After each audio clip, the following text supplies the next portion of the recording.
عن أبي هريرة رضي الله عنه قال: قال رسول الله صلى الله عليه وسلم: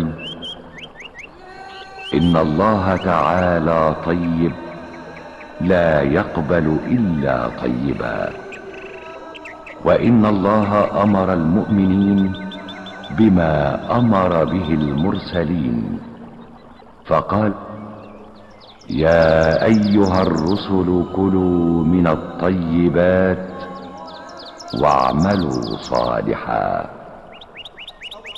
وقال تعالى: يا أيها الذين آمنوا كلوا من طيبات ما رزقناكم.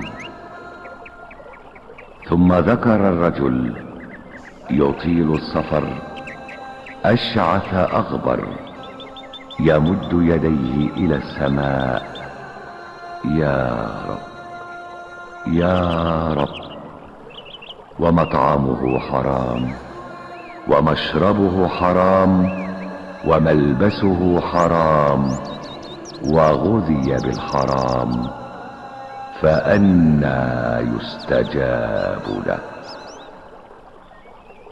رواه مسلم.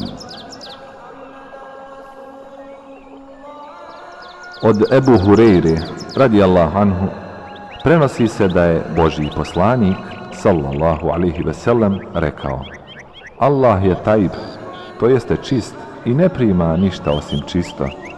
Uzvišeni Allah je naredio vjernicima isto što je naredio i poslanicima. Kaže Allah dželešanuhu u Kur'anu: O poslanici, jedite što je lijepo, to jeste dozvoljeno, i radite što je dobro. U drugom ajetu Allah dželešanu kaže: O vjernici, jedite od lijepih dozvoljenih jela koje sam vam ja podijelio i zahvaljujte Bogu ako samo njega obožavate.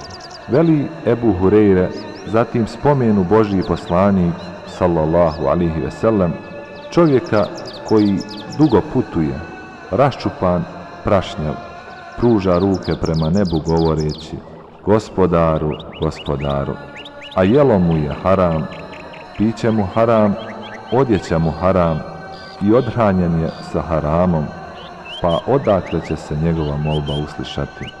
Hadis bilježi Muslim.